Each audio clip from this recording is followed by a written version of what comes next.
Okay,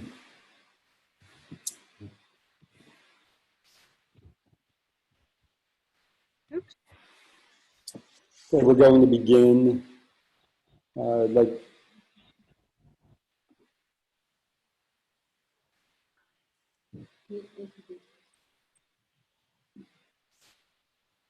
going to start now. I'd like to thank you for joining our third School of Living Zoomcast. I'm Jerome Liss, part of School of Living. School of Living's mission as a nonprofit educational organization is to explore challenges of living, hold land in trust for the present and future generations, promote personal empowerment, and support the development of just and sustainable communities. While there's no charge for this Zoom event, we appreciate a suggested donation of $20 or as you can to help support the work of School of Living. Better yet, consider becoming an active member of SOL. You'll find the link for donations and membership in the chat box. Tonight's Zoomcast is free-range education presented by Rose Hammerman. This presentation is being recorded. Rose Hammerman completed her BA in Community Education at Goddard College in Plainfield, Vermont, with her thesis focus on adventure playgrounds and the benefit of child development in natural surroundings. She teaches at the Schuylkill Center in the Outdoor Forest School program, which supports her philosophy of the benefits of child development in nature. Rose's background in early childhood education was developed through her studies as well as the 14 years she spent as a daycare teacher, nanny, and postnatal yoga teacher.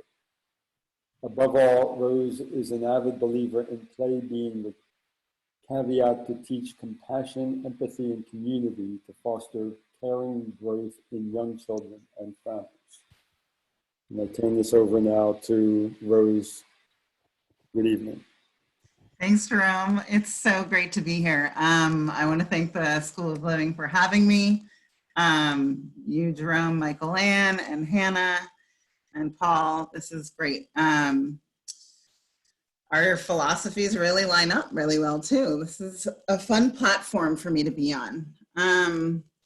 So yes, my name is Rose Hammerman. I'm currently a forest teacher at the Schuylkill Center for Environmental Education. That is a 340-acre wooded environment in the city limits of Philadelphia.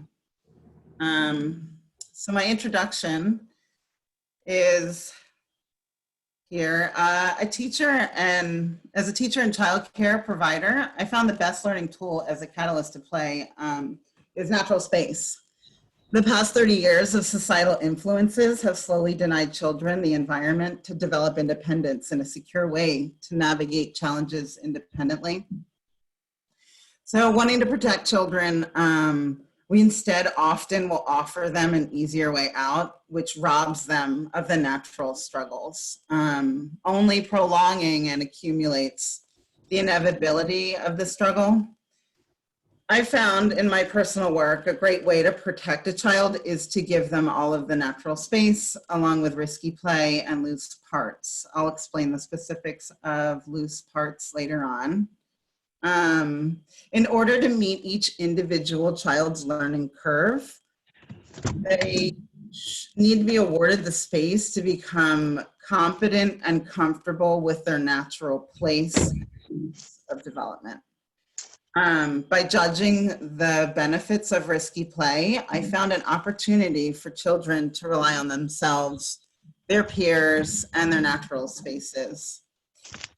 Quickly, I noticed the remarkable benefits they learned in trusting themselves and those in their communities. Children would continue to use the ingenuity learned from open-ended risky play in a natural environment as their struggles would arise.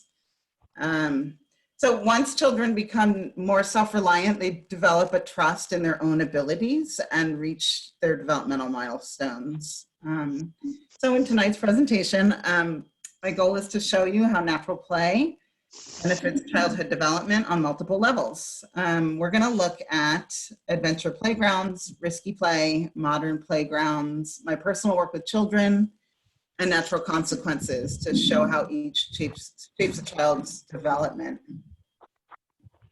So my own upbringing does have a lot of the same threads in here. My father was a carpenter, a teacher, and a farmer.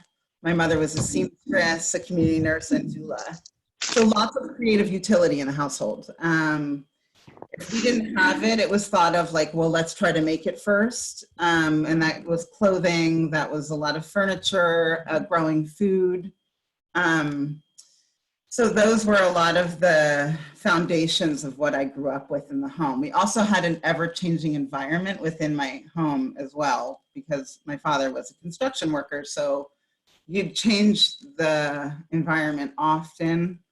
And as kids, we were kind of allowed to draw on the walls and given that creative exploration. The neighborhood I grew up in was in West Philadelphia. And it was called Palatine Village, and it did have a lot of those village, everybody's helping each other. We were allowed to roam around a lot and explore the neighborhood because there were so many eyes and parents and everyone's children was in these groups and packs moving around the neighborhood together. There was a lot of safety, even though we had a wide range to explore, especially for a city. So moving forward, it was basically the social era during that time was about like the coming out of the liberated 70s into the commercialized 80s. So I didn't necessarily have a lot of screen usage either, both in my home and in the schools at that time to entertain us. So then, yeah, moving on to play. Play is great. Everybody should do it no matter what age they are. Specifically for children though, this is how they learn. Psychologists describe play as an enriching necessary component of human development. So the three types of play that you're looking at here, constructive, functional, and symbolic, those are the three types of active play. Functional play is identified and categorized as tumbling, running, a lot of climbing trees, things like that, like climbing ropes and swinging, big gross motor things.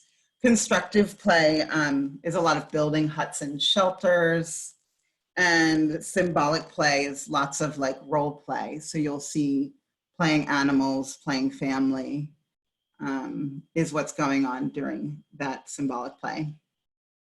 Specifically to what I focus on in my early childhood care is called risky play. Risky play gives the child lots of open-ended play. It increases their social interactions, their creativity, their resilience, and it offers an opportunity for them to be in a risky situation. So whether that be like, you know, climbing a tree or using tools, that's the risk that they are exposed to that will bring on the learning.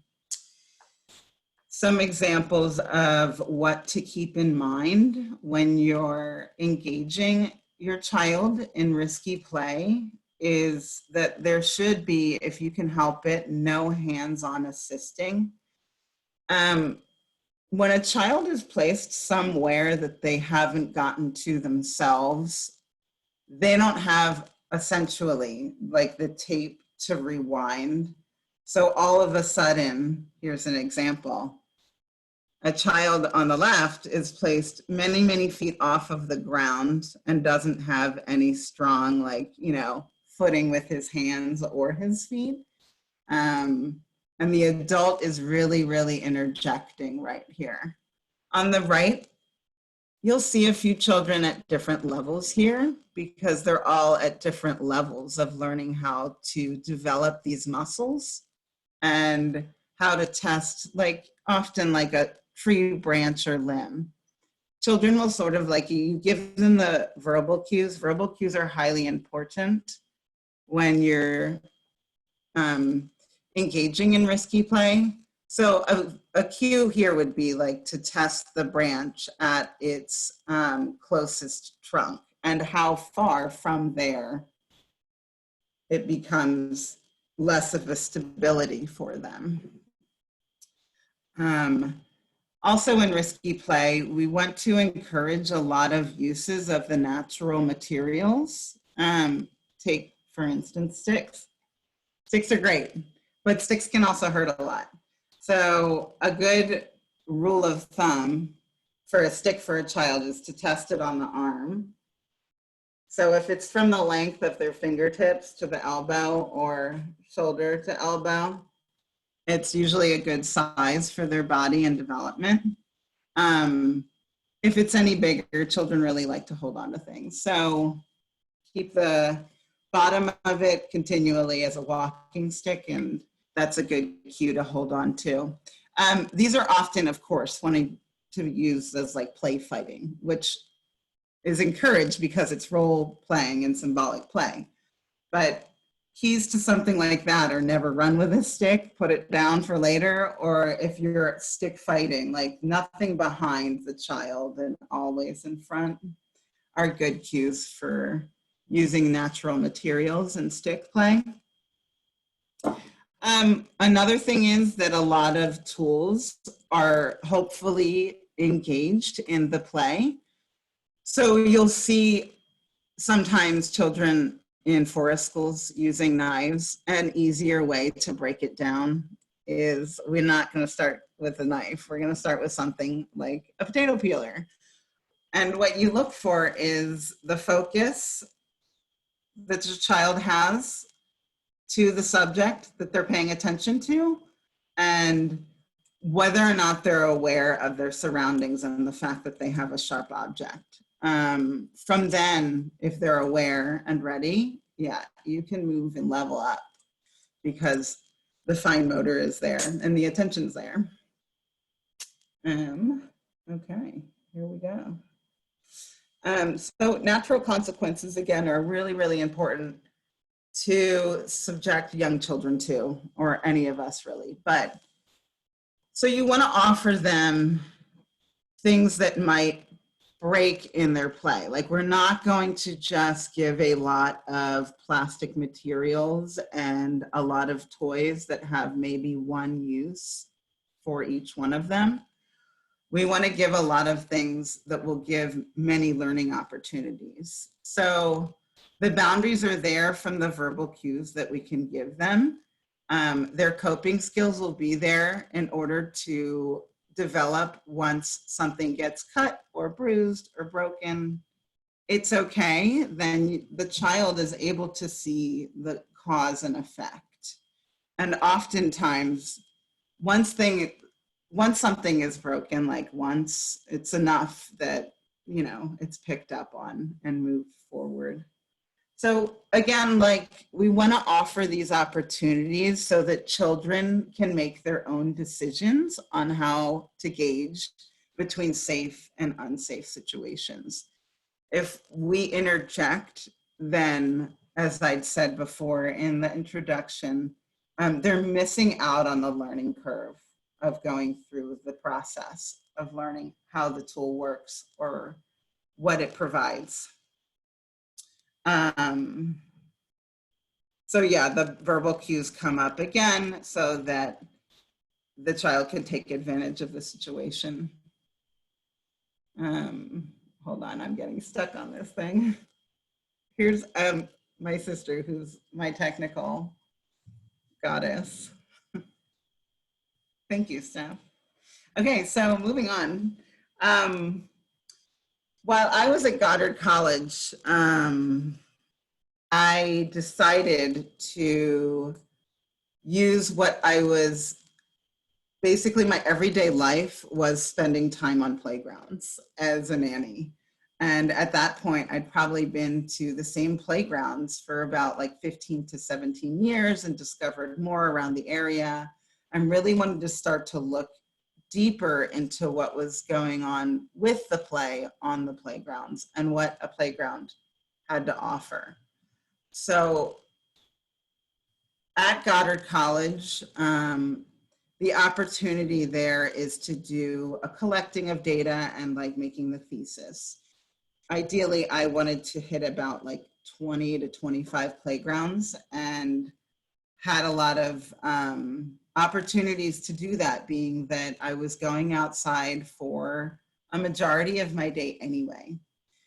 They were mostly in Oakland, California, and a few in Berkeley. And then I really also wanted to see, because there's so many open natural spaces and parks in that area, how the children would interact with those spaces as opposed to playgrounds.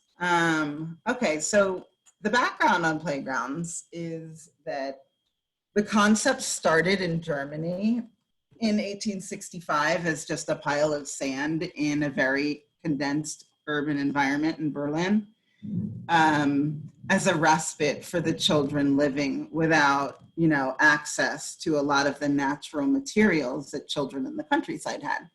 So after the Victorian era, when the sand gardens came in, psychologists got really interested in what it was children were doing and playing in the sand.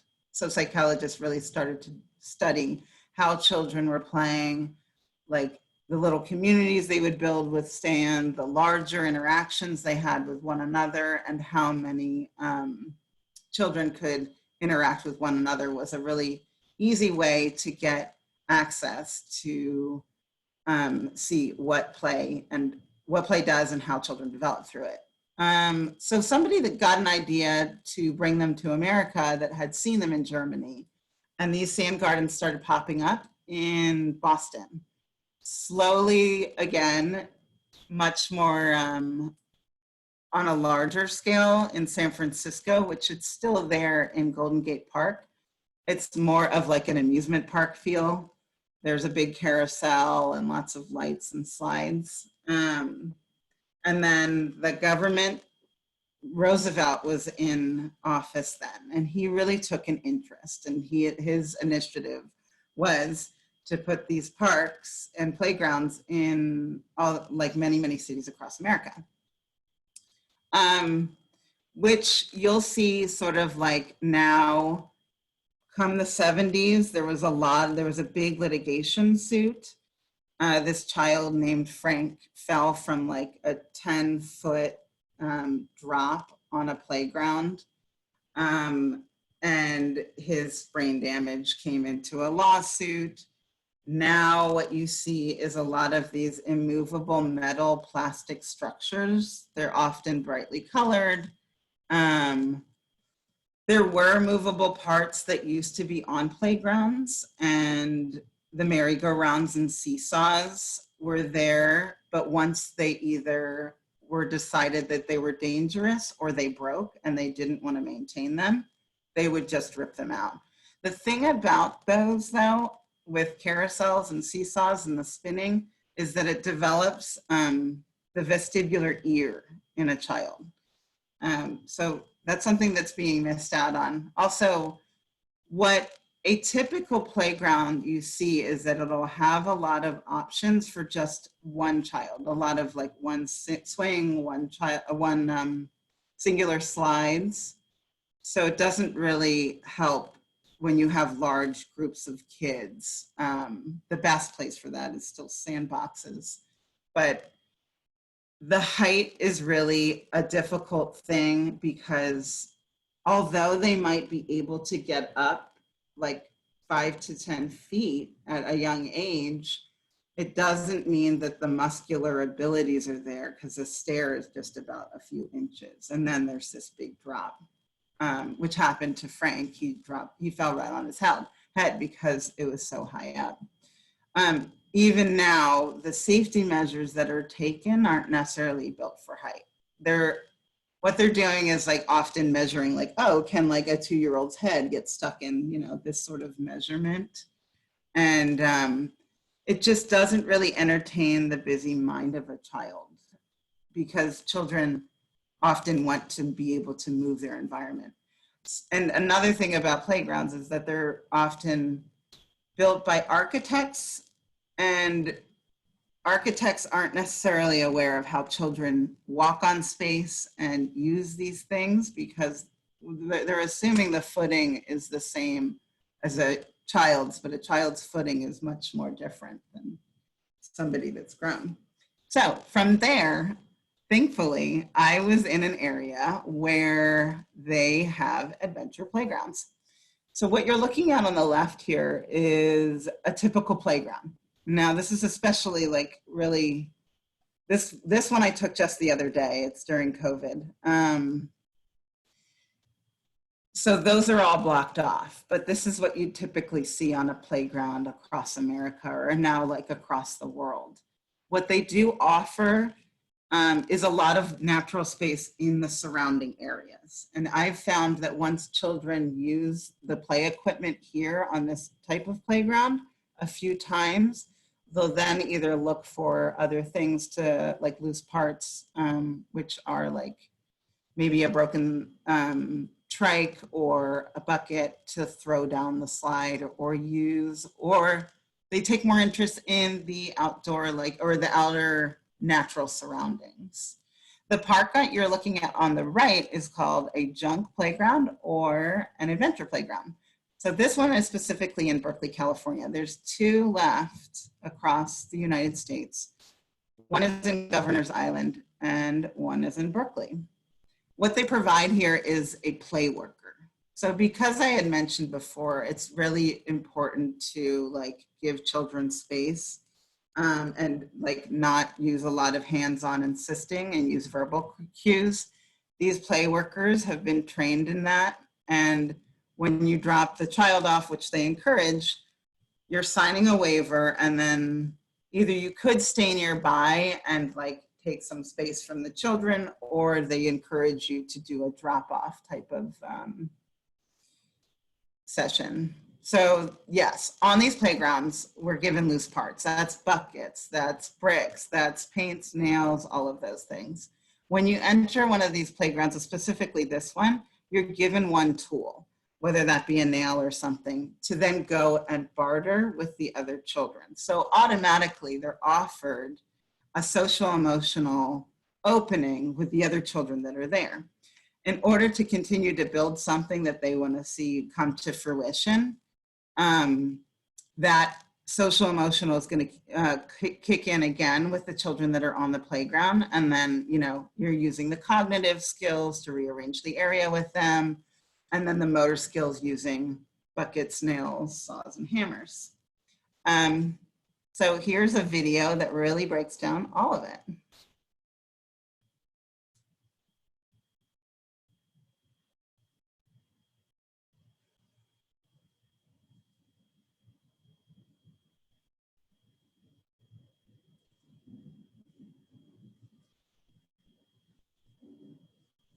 When you imagine a playground, chances are it looks like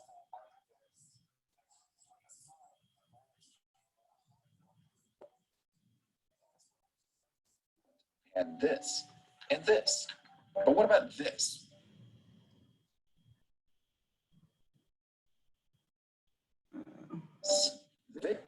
This isn't a junkyard. It's called an adventure playground. Old tires, wood planks, and hammers and nails. Places like this represent one of the most debated ideas in play architecture, that playgrounds should be designed to let kids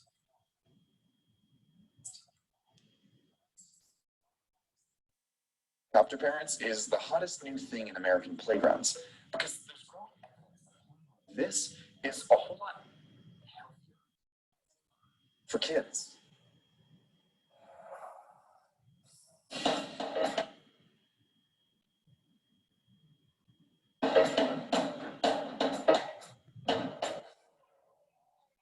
He can take really dangerous risks.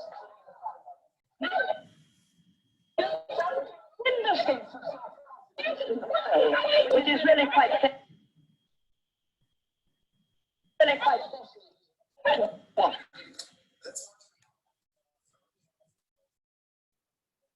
around the middle of the century, in 1945, she visited Copenhagen, where Sorensen, 2 years earlier, during the occupation of Denmark,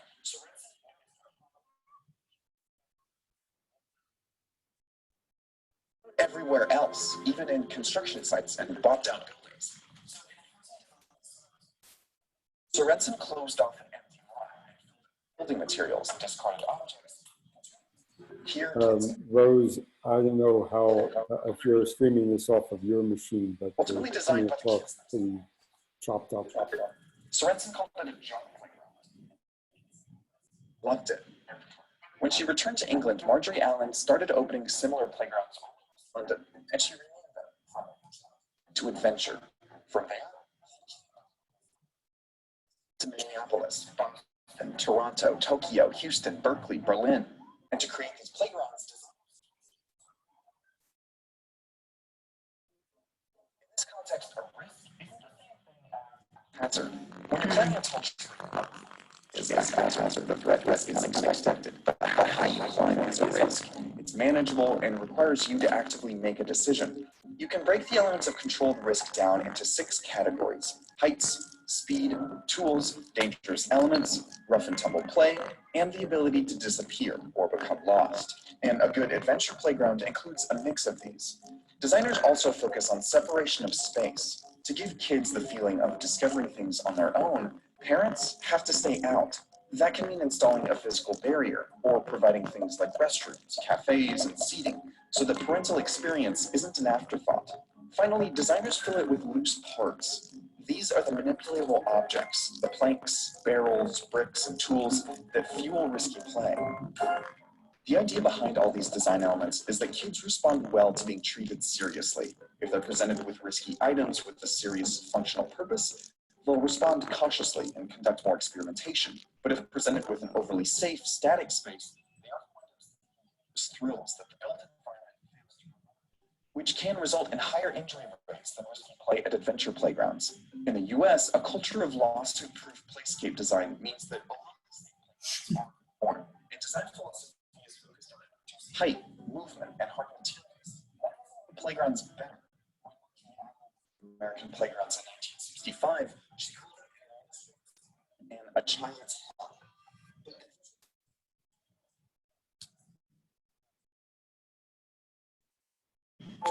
And their construction comes with a fair share of criticism.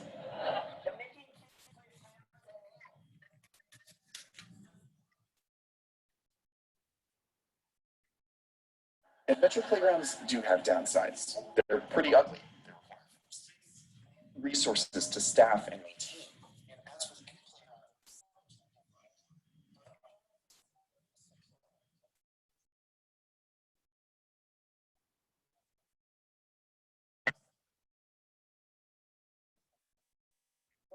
those in San Francisco, Los Angeles, and New York found that children using London's playgrounds were more physically active.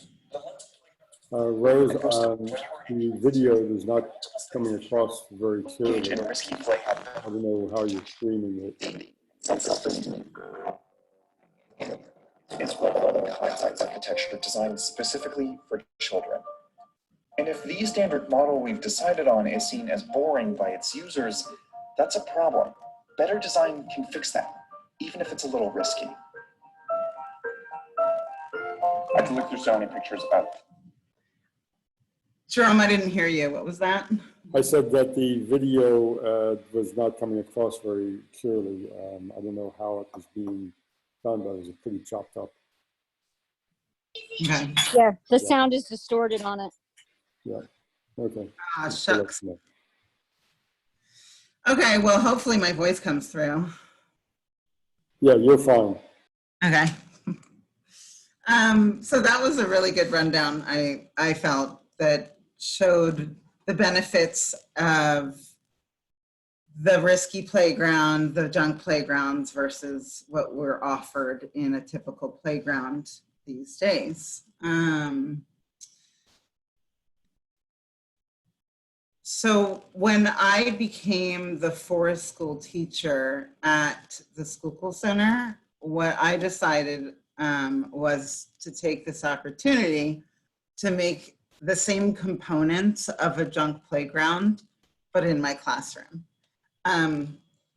I was awarded the opportunity, I think, to be outside every single day. So there is no weather-related reason to seek shelter as a forest school unless the winds are above 20 miles per hour.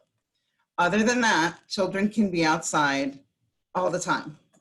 There are sometimes heat advisories, obviously, especially in the Philadelphia area, to be careful of. So we actually only maybe had to seek shelter throughout this school year 3 to 5 times. What I wanted to give the children in the Sassafras class was creative control of what their classroom would look like with the components of the loose parts and the learning centers they would see in a typical Reggio Emilia type of daycare or preschool. Those are a lot of like natural parts and science centers, writing centers, art centers.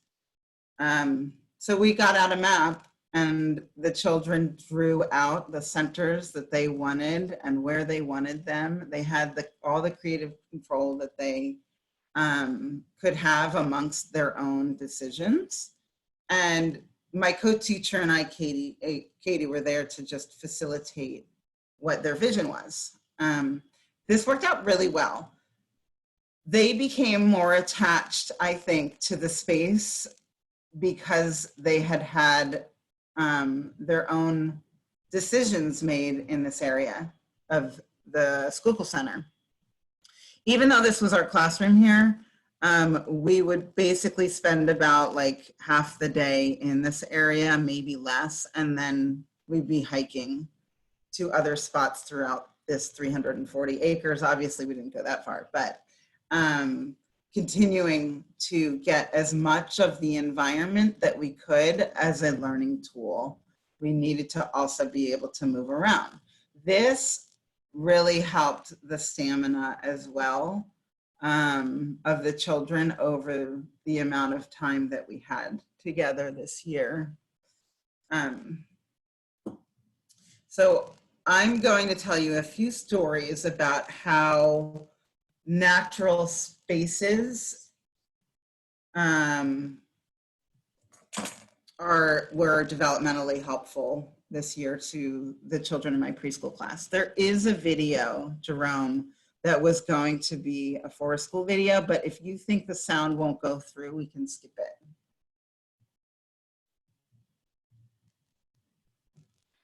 We can try it, but it was pretty chopped up, but we can give it a try. I'll let you know how it looks. Okay, yeah, just give me a thumbs up. Okay. I'm gonna tell my kid's story first.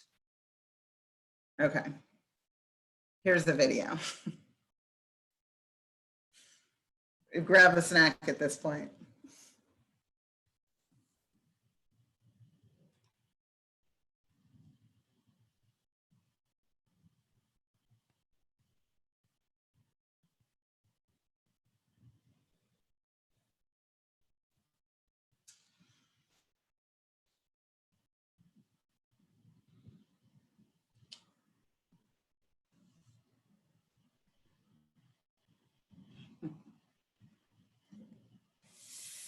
It's okay. Okay, so I'm going to start with the Sassafras class. And so this is Toby that you're looking at. Toby's very, very shy. His last teacher said that it took many, many months for him to warm up to her. It took Katie and I a good like 2 months to get a breakthrough with Toby. He really liked to do a lot of wordplay with my co-teacher, like, you know, taking like a hawk and an eagle and calling it a heagle would put him in total big fits of laughter. And me singing to him on the trails was a connection that we had. Toby was not talking to any of his peers though. He was very shy, but our classroom got a boat from Land and Facilities that I saw behind the maintenance shed. And the guy at Land and Facilities was like, yeah, right on. I'll bring it in with my tractor. And he also put 2 tires on the bottom so it had some buoyancy. I wanted something like this in my classroom because it's a learning tool. It can provide so much play with so many children, and so many like lessons would branch off from after we got that. So the day that we got it was like really big. We were so excited, and we were like watching it come in, and he put it down, and Toby runs over to me and Katie, and he's like, hey, I have this great idea for an entrance and exit with these big ladders. What's up? Can you help me? But because we knew we had this like really small window right now, with Toby was finally with like in a breakthrough to connecting to us, we wanted to branch out on the social emotional to his peers. So we were like, we're super excited, Toby, but we think there might be like more helping hands amongst your friends. After he turned that offer down about 5 times, the compromise that he came to with Katie and I was that we would call all of the other children over. And immediately, like, they were so excited for his plan to come to fruition. So soon after, as you can see, Toby had like all of his friends moving these big heavy ladders and these big tree cookies. So what this offered to Toby was obviously the basics of engineering and planning and things like that, but he quickly learned so many boundaries amongst his own friends and what their strengths, like where they lied, and where he could like help build something that was larger than himself. And then they all had such an investment in the process as well. And then after that, like constant like fort building with Toby and his friends, that was really successful and a breakthrough for him. This is Scarlett. Okay, so Scarlett came to us. She's one of our younger ones. She's just 3. And this might have been Scarlett's like really big first exposure to such a natural environment. She used to go to like an inside kindercare type of daycare. So not used to a lot of natural materials, not really used to a lot of natural spaces. Her mom really had a hard time being outside in natural spaces and would like often tell us that. And Scarlett would pick up on her anxieties and her fears. So the first day when we were walking, just a short walk from the drop off through a trail to the classroom, she was so scared of a lot of like things that we were like, heads up, stinging nettle on the left, or just like uneven ground. She was really, really upset by her feet feeling, or she said that her shoes hurt. So in order to give Scarlett a little bit more of a warm feeling for her natural space, I decided to take something that she'd naturally see in her home space and tie it through the wood. So these we called Scarlet ribbons. I tied them up on a tree. And so it was sort of like something that she could look forward to throughout an unfamiliar environment. Because then once we got through that breakthrough, those exposures became a normal thing for her to look forward and be in. I also hypothesized that her saying that her shoes hurt was maybe just not having much exposure to uneven ground. So the muscles in her legs and feet were just starting to really develop, even though, I mean, she's 3 years old. She's probably been walking for 2 years. Because 2 months, no, maybe less, about 3 weeks, 4 weeks. I mean, this girl was running around. She never complained about her shoes once after that. As you can see, like she got so involved in playing with all the natural materials in her environment. It was so fun to watch. That's Scarlett. And here's Harry. Harry had been at the nature preschool for at least a year before I was there. He was in, there's also 3 indoor classrooms. We're the only outdoor classroom. He was in the indoor classroom, and there was a family member that was causing a lot of trauma in his life at the time. So oftentimes he would get upset and frustrated. And when he was in an indoor environment, it was a lot harder for him to calm himself down without pulling things down off the shelf or whatever, you know, in order to get the focus there.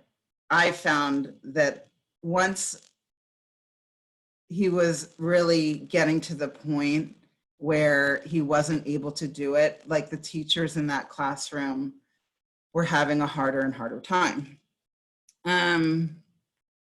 Seeing that our co-teachers were having a hard time with him, Katie and I asked if we could give it a shot with him outside. His mother and everybody else was like on board. We were like, let's do this. So the next day, Harry was with us in the full outdoor classroom. He, again, had what you would, in the daycares would refer, what they do is eloping. But that's just basically when a child like runs off. And he did that about 3 times. We have a group of 12. So I was taking off, and it's hard for a child to hear you in the woods very quickly because of so much vegetation around you. So it really scared me by the 3rd time. And after we had a really, really like close-knit talk about how it's okay to run away because we have all this space in order to calm his nervous system. He decided that he was going to say like, okay, I'm going to give you the heads up. And from then on, he would just take his loop around the surrounding like area of the classroom, like everyone's within sight. And he got the space in order to work out the trauma that he was experiencing at home to then be able to come into the classroom, sit down and connect with us and have, you know, the space to learn and involve himself with the classroom and not just feel like he needed to get away. By the end of like our time, Harry was like leading the hikes. He didn't run away anymore. He would hold the like 20-pound backpack for our teachers. It was awesome. And then we're gonna move forward because we missed out on the video. We've got a lot of pictures I can show you of my work outside with the kids and how nature benefits their learning development. So really what I found in my teaching is that there's so much natural resources that I had available to me.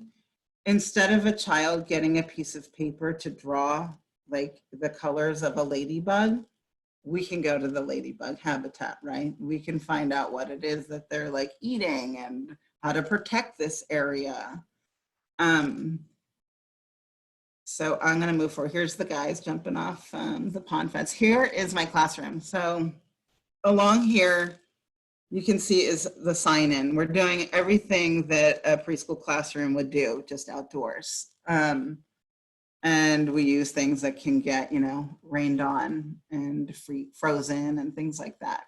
I added a lot of like little touches that would bring it a little bit more whimsical again. And they had mud bricks that they could play with and things like that. I didn't offer that many toys because there were so many opportunities to use the loose parts that I would bring in throughout the year. This is our lean-to. So if there's like really, really heavy rain or the winds are above 20, we can use this as a shelter as well. And then these are the daily updates and reminders. What's really important for children to be outside is the clothing. If they're wet or really too cold, or their clothing is catching on things, it gets in the way of their learning. And in some instances could make them like really, upset to the point where they might not want to engage in that kind of play again. What we did with our parents was that we would send like a text reminder in the morning of what needed to be worn that day or packed. I found that it was really like much easier for us than an indoor classroom, because we didn't have to put on like 5 layers of gears and like 12 gloves. Though we did do like 2 weeks worth of glove tutorials during the winter. Natural consequences, if you don't put your glove or jacket on, you're gonna get real cold. And then usually that pops in and they take care of that. Okay, so here's the classroom map that they decided where each center would go. From there, obviously, like we went into a whole mapping unit. We got the opportunity, because we were at the Schuylkill Center, that there was maps provided of the area that we were in. So starting with a small, here's our little world in the classroom. And then from there, we got the opportunity to teach where east, west, north, and south is. And there's leadership skills that came into play when you get to bring somebody to, Pine Grove is another destination within the Schuylkill Center, and find out which direction it is that we're going to go. There's a compost in our classroom as well. We brought that in when we were teaching growing and gardening. Again, taking like big components and then breaking them down to very small components. So I want to be able to teach them how to grow something, but also maybe I need to start with dirt and what makes dirt and how we can help dirt be accumulated more by our lunches, and then ideally like start to get away from a lot of single-use plastics. Again, oftentimes that's not an option for many families. So on the left here, you're looking at my co-teacher's boyfriend, Wilderness Dave. He came to our classroom to start a fire with a bow drill. A lot of forest schools offer a hearth. Because we were in the Philadelphia limits, though, there's not an option to do that. And there's a lot of like native trees there. Okay, so this is another unit that we had the opportunity to do. There's a lot of talk about teaching children about climate change, which can be very anxiety inducing for a young child, or any of us really. So the exhibit here was at the Schuylkill Center, so we got to go in there and check it out. On the left is what it's called, this one's called the Tempestry Project. So each knitted line represents a temperature for that year, and you can see the differences throughout the years. I think theirs might start in like 1865 or something and then goes to our current 2020. So from there, we decided that like we were gonna do something along the same lines in order to talk about temperature. Being that it was winter, it was really helpful that we started talking about this. So we had an outdoor thermometer, thanks Jim Hammerman, and they learned how to read the thermometer. And most of our kids got it, even though there's like a little on the older side was not able to understand how many decibels it can go up by 2s. From there, so if you can see, sometimes it's a little blocked off. What we got to do with the temperature here is write it on a calendar every single day as we would read the thermometer. From there, they color coded it, and then I made these little sticky tabs. What do we wear in that weather? So all of a sudden, a number now can equate to a color and it can equate to what the child wears on their body in order to keep them warm. Immediately, they could understand that 20 degrees and 80 degrees are completely different and could have a reflection of like what they're learning, what their day will be like, and how to understand what would be hot or cold on their bodies. From there, we got to dive deeper into the more mathematical components of this, and we wanted to like make a graph. It was first started with rocks here of how many days we had of each temperature. And then we got bamboo from my father, and each bamboo days were cut into like 20 degrees would be 20 inches and there and so forth. Then they dug the hole and we made a fence. All of this was like their participation and I mean, their work. They are painting it themselves. They dug the hole. Like project-based learning is the best way I've found to be able to hit a lot of the components of literacy, math, and social skills like this. And here's our canoe again. We did a lot of hunts, like, you know, type of tree identification hunts and storytelling, so that the map component came in again and that they could help one another along the trails find things. And on your right-hand side here is we would get camping stoves out if we wanted to do like cooking projects. Right here, we're doing like fire starters with beeswax and pine cones that they foraged and collected around the Schuylkill Center. Lots of journaling so that they get their own documentation of the experiments that we would do. To look forward to the cold, we would fill up empty containers from their homes so that they could see the water freeze the next morning. Here's our mud kitchen. Mud kitchens are really great and mud offers a lot of play for them. And it's not something that we have to keep supplying if we're outside. I don't need to have like a sand dump come in. It's all there. Lots of like loose parts with the mallets and opening up. These are called like dancing gourds, and lots of smashing of acorns. Hammers and nails are really easy to use when you have like a big piece of like fruit like this. These acorns, we did the sink or swim test because we were talking about weevils being inside, little discoveries. Here we are with loose parts and building again. So this in the middle was a robot they built from the tires and ladders I brought in. And they built this all themselves and they were like, it's charging overnight, solar powered.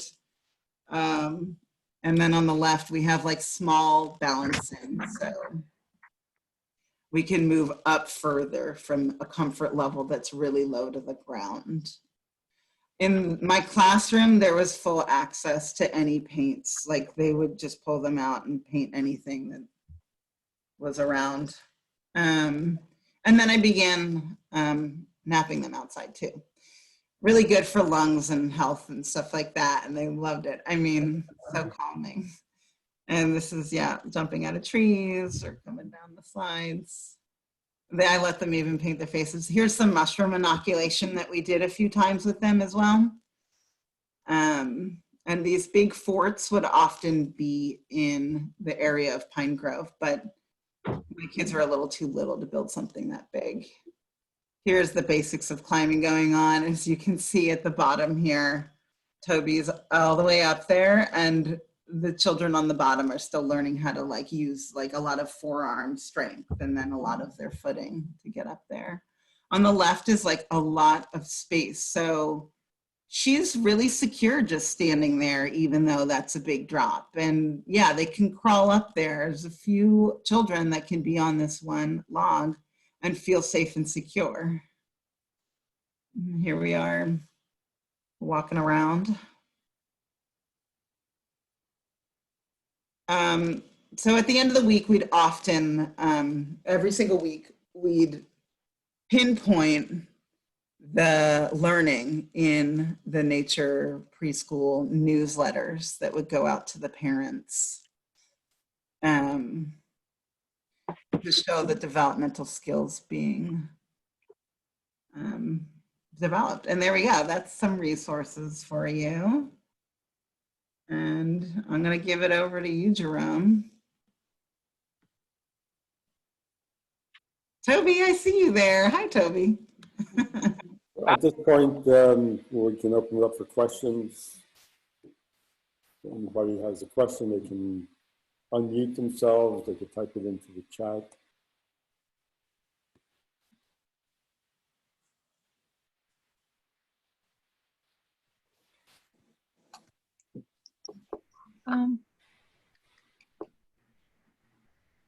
Well, this is Karen at Heathcote Community.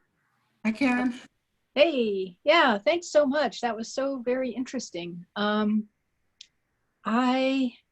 guess one thing I'm wondering about, I am very risk averse myself. So this concept of risky play is very worrying to me. Even like here at Heathcote, the children used to climb up on the jungle gym and like we had this swing and they would like jump off it and do all this stuff. I would be very scared. But so one question is maybe how to help the adults with their fears. But then my other question is about actual risk, you know, and that balance of, because it seems like also with some of the adventure playgrounds, it seems like there was a lot of construction tools and things that wouldn't be found in nature. Yeah. So it's not just nature. Like I feel pretty safe about things they can just do in nature, but once you get into these construction tools and stuff, I used to be an OSHA construction safety person. Yeah. Taught people about all the risks of construction. And so, yeah, I'm just wondering about how much of the risk is actually real and how much should we be concerned versus how much is just our anxieties that we need to learn to manage. Right. Well, that's a big thing though. So when adults see children play, yes, we often get so much more scared before they even have thought that they're in some situation that could be scary, right? So all of a sudden we're now projecting our fear onto them. And they probably have had a very easy time and secure on how like they've built the muscle to get to where they are on the height or whatever, like you said, the tools. Still with the tools, as you could see, like the children were wearing safety goggles. They're very low to the ground. So there are cues that we give them. We don't want to, yeah, like you said, we don't want them swinging anything behind them that's heavy. We want to be able to see that they're aware and that there's nobody else surrounding them to get hit. And just like, yes, where is your body? Can I trust you now with this tool? And like, first, don't give something that's going to cut them. We want to see where the focus is before. If you don't give the tools that we use in our daily lives, because I mean, we're going to have to use a knife at some point, right? So if we keep pulling those from them, we cannot become self-reliant. If you'd like, there are smaller versions of children's tools available so that they get more of like your security of knowing that they're not going to smash your window and you're not looking. But it's also like, I need to know that the trust is symbiotic. Like we're both, I am here to look out for your safety. And I also need to know that I've put something and I've trusted you with this because I could still like pull it away if it does look like it's going to turn into a hazard. Because I mean, I don't think that it's something that you're not connected to. Like it's there, but we've often, like fear-based society has become so rampant that we're giving too much of we're not trusting and relying that the children do have very much control of their own bodies and understanding of when we tell them that this is an important thing to pay attention to, that they can move forward with it. Because it's so exciting for them to have the tool to begin with, that they don't want to mess up the situation where it's taken away again. And it's hard to build something without tools, no matter what it is. If it's cooking, if it's planting a garden, like there's tools for everything that we do. Thank you. I don't know if that answered. Yeah. Hey, Rose. Hey. I have a question. How are you? Hey girl, love you. Love you too. I'm an outdoor educator from New Orleans, and that was an amazing presentation. My notebook is full of so much inspiration and so many really beautiful ideas. I was particularly inspired by the fact that your students designed their own classroom. I actually tried to do something similar, but I feel like it was kind of a downfall because it was hard to inspire focus. My question, when did you do that in the school year? Like, did you start with that project, or how did you build up to that? Yeah, we kind of I knew I wanted to approach it that way so that they could feel like it was their own space. So that all started within the first week of school. And then that kicked us into map mode immediately, right? Because in order to map things, they wanted to also we started the verbal of mapping their own room in their house when they got home, and then mapping the house that they live in, right? And then once we were at school, it's okay, well, we're here now. Let's map this classroom that we're sitting in every day together, because I wanted them to feel such a strong connection to it. From there, it was sort of we could go further, map the neighborhood, we did, again, there was the map of the Schuylkill Center, and then there was a map that Katie and I made. There was Old Man Wild that came to our classroom, and one night all of our toys were missing, but they are along the trail. So we drew out a map of where each of the toys were dropped by Old Man Wild, and then they got together in groups and found them along the trail, because they're connected to the trails now, and then they're connected to the toy, and then it's sort of yeah, where's point A to point B? Cool. Yeah.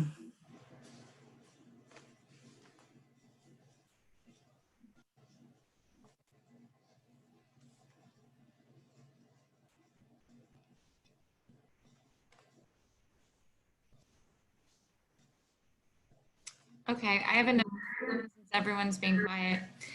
Okay, so you mentioned that you were the only outdoor classroom at your school. How did that, or you said that, right? Yeah. How did that come into being? Well, so there's the whole place is called a nature preschool, and they do promote as much outdoor as they can within the indoor classrooms. But they're not required to be outside all day. So oftentimes all of those parents go inside and drop their kids off. Our parents are always dropping children off outside. And then because of that, they often just want to leave immediately too, because they don't want to be cold or outside. I'm not really sure why the school only has the one outdoor classroom, but maybe it was just sort of a test, or it was an overcapacity one year. The space wasn't really utilized like a classroom was, the classroom that we built. So they would often just walk on the trails a lot more. And then historically, the Sassafras classroom is not the one that gets filled up.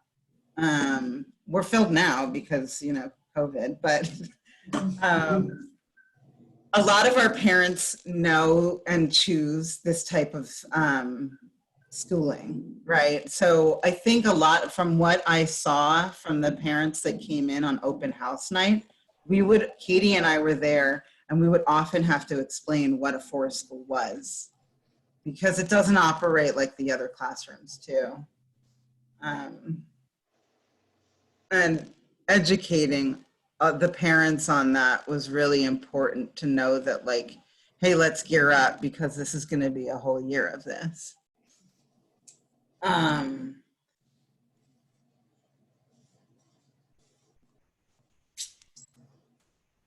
What my hope was for a lot of children that didn't necessarily have this in their own like home lives was that it would encourage also, like, you know, their parents to go outside more with them and get to know the natural environment through their children, because the children know so much more about the foliage and like what you can eat and what you can't eat from us being outside all the time.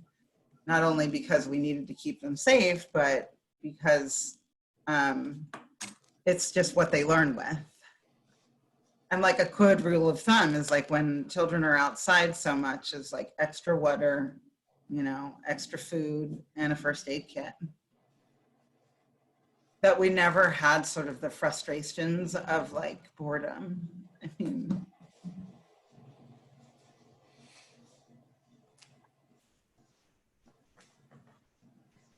Well, this is Karen again. One question I have is about, are there any regulations that you have to follow for an outdoor classroom? I know there's a lot for indoor classrooms in schools and child care centers. Any place you're going to have a kid, there's tons of a business with children. There's tons of regulations you have to follow. And I thought it was interesting about how playgrounds eventually became highly regulated. But what about just your basic outdoor preschool classroom? yeah, well, so, I mean, and Lauren can attest, they are not necessarily in every state across America. We're working towards it. These are very much more popular in like Nordic countries, but the regulations that are had are just the same as you would with like how many adults to children, the ratio there. And then, I mean, beyond that, I don't know, Lauren, like, I'm not really sure that there's like in a daycare, you have to have like certain things bolted to walls and like certain hand stations. There's not so much of that because you're also not having to spray things down with like disinfectant every 20 minutes either. It's like, Cool. I feel like it's the same regulations as you have on a playground, right? Wouldn't probably, Yeah, I agree with that. covers both. It'd be the same legal, it'd come under the same legal jurisdiction. I don't know. Yeah. I mean, I know that for a while there was like restrictions on where they could have them. I'm not really sure. Like, I know when I was in the Bay Area, there were a lot of like pop-ups throughout parks. And they would like sort of like have different locations of drop-offs, and then they would set up tents. So you didn't even need to have like this permanent lean-to. The shelter that you need to seek is something that you could keep in your backpack too. Which gives both the teachers and the children so much more of a wide range then. Yeah. And our children were not sick throughout the year like any of the other classrooms either. Wow. That was the same for my classroom too. Everybody would get sick, and then when they would have long-term vacation, they would get sick because they had been staying inside. Yep. So true. That right now is really an important thing, for sure. I mean, in general, because you lose so much time to kids being sick. Well, and then it also, like, you know, the teachers get sick and then they could be out more, you know. That too, yeah. And then it costs the school more money to find subs. So maintaining a building with children in it is a lot of work as well. Like you said, there's so many more standard regulations that go on with heat and with like, yeah, all of those things that.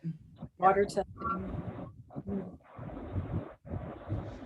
Do people work with the regulations by calling them camps sometimes instead of schools? Does that make a difference? I think when it comes down to like what the Schuylkill Center does is that they say it's a field trip. So Got it. yeah.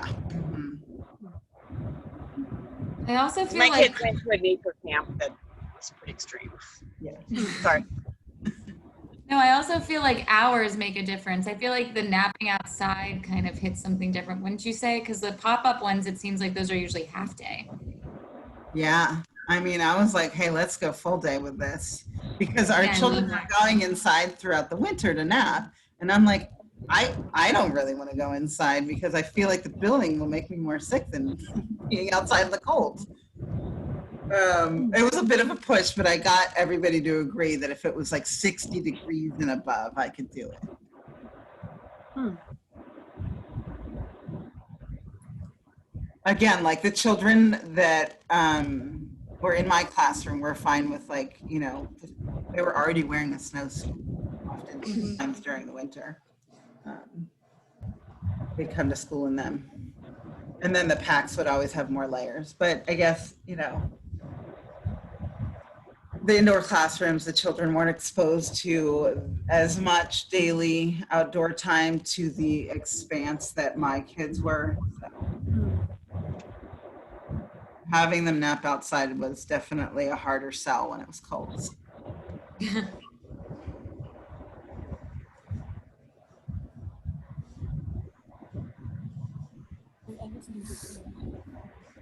But like I said, like there's forest schools that have a hearth, so you could get fire there. This is Michael Ann. I'm wondering, because you're speaking a lot about the classroom situation. There's a lot of parents at home working with their children now. How would you guide first timers, parents, working with children like this, without a curriculum, and just wondering how to start? What would you suggest? Well, there's a lot of really good ideas that I got through the Coyote Guide to Connecting with Nature. I got lots of good ideas of Tom Brown's children's book for survival. I got a lot of good resources from pop-up adventure playgrounds, which they can pop up sort of throughout city environments, urban, like country environments. Sand is sort of your best start no matter what. I mean, if you can get a mud kitchen going or like a big sand pit, you're in business. I mean, children love to use like messy play as then sort of like getting used to being outside for long periods of time too, because they're so engaged in that type of play. And then from there, I mean, you can like, a lot of what the Coyote Guide and Tom Brown is like awakening the senses. So we brought in like meditation times where we'd set a timer for at least a minute so that we can start hearing birds. So if we start hearing birds, maybe we can start learning about birds, right? Just those little tiny pushes of interest and then building from there. So there was also a toddler group that I would sometimes pop into, and Stephanie's here, she would bring Imogen, and I mean, we would just lay on the ground and watch like bugs for 20 minutes, you know, the tiniest little things that you're starting just to get used to being outside because we're not always comfortable with sitting on the ground. Let's see how many things are actually like sitting on the ground with us. So already like we're expanding the space is something that we're sharing too. And then respecting it because we don't want to kill the bugs that are here or the bees that are here that are helping all of these things grow that we're sitting amongst. So things like that is what I did with the younger group. Because I know you have a toddler at home, so. She's so obviously still so comfortable in nature though. We went to a controlled burn at Michael Ann and Jerome's house and their little toddler was just taking in all of the amazing information. of watching your property go up in flames.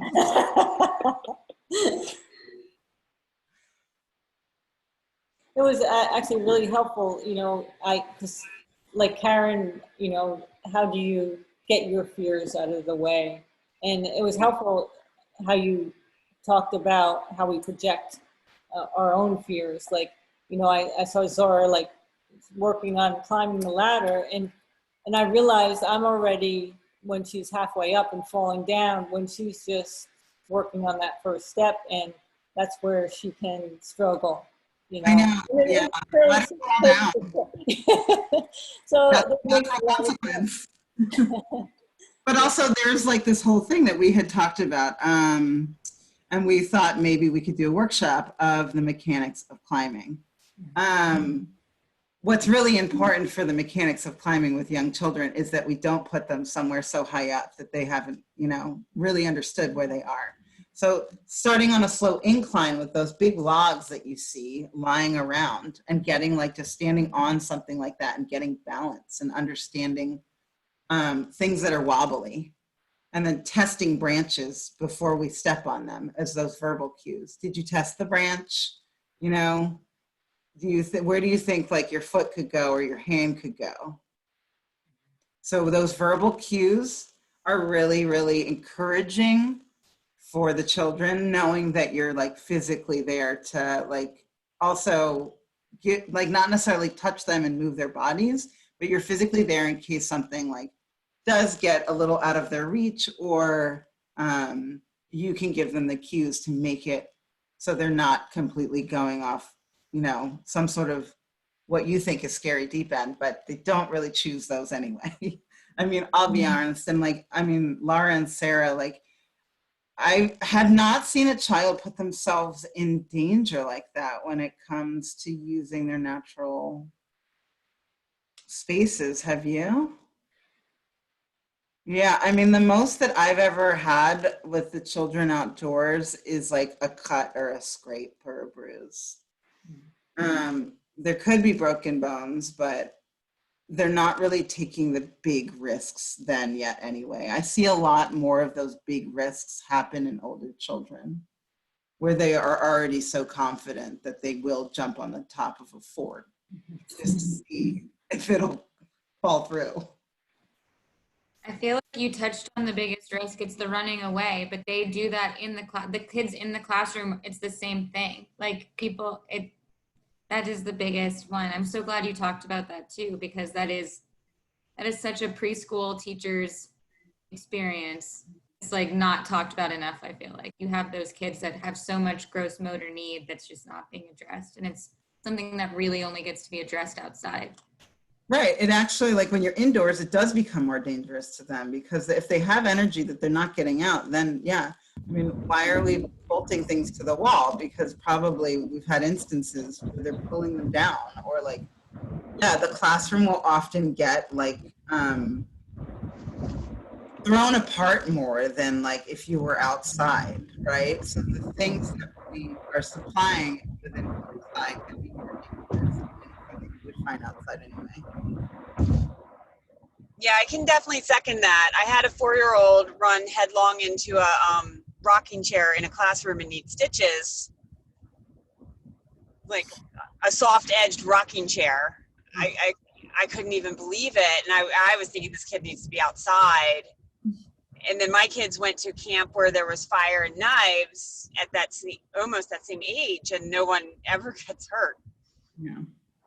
When they're outside and they have that room and the cues, and they get checked out before they get a knife, of course.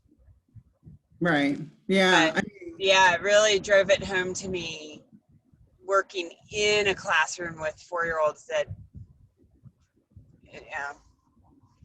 it was hard on them. Yeah, like one of my students, once the school closed because of COVID, had a broken arm. We saw on Zoom. It's like, what happened to you? She fell off a chair at home. So Yep. the thing, like we didn't really have chairs outside, right? Yeah, and like you said, they learn to check themselves pretty quick when things wobble and things break. And Yeah, and then that video I was going to show you about forest school, he said the only instance he had at an injury when he was at this school for like 10 years was a parent running over a kid. It's like, Yeah. This is Karen again. I was wondering, have there been any studies that show the long-term impact on children that have had these kinds of outdoor classroom experiences? And yeah, I can pull up those resources for you because Yeah. I mean, that's very important. And also like a lot of this was space that they used to see if children with ADD would have any, would it have any effect? So they had a better outcome with the children that spent time outdoors than the pill of the, you know, ADD, the pharmaceutical pill. So without the pill and they were outside was like better than having the pill and being inside in terms of their attention. Yeah. Wow. That one was really good, and I can totally send that to you. But yeah, they do have a lot of, especially with when children engage in rough and tumble play and wrestle around a lot outdoors or just in general and allowing that kind of rough play to happen, they are less likely to be aggressive and later on in their life and less likely to have like deviant behavior.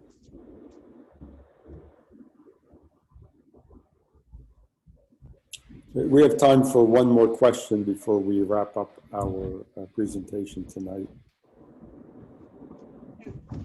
May I ask how you protect the kids from ticks? I mean, the parents, where you are? yeah, the parents spray them with whatever, like, you know, tick repellent that they choose before drop off. And then in their pack, it's reapplied by us, like, you know, 2 hours later.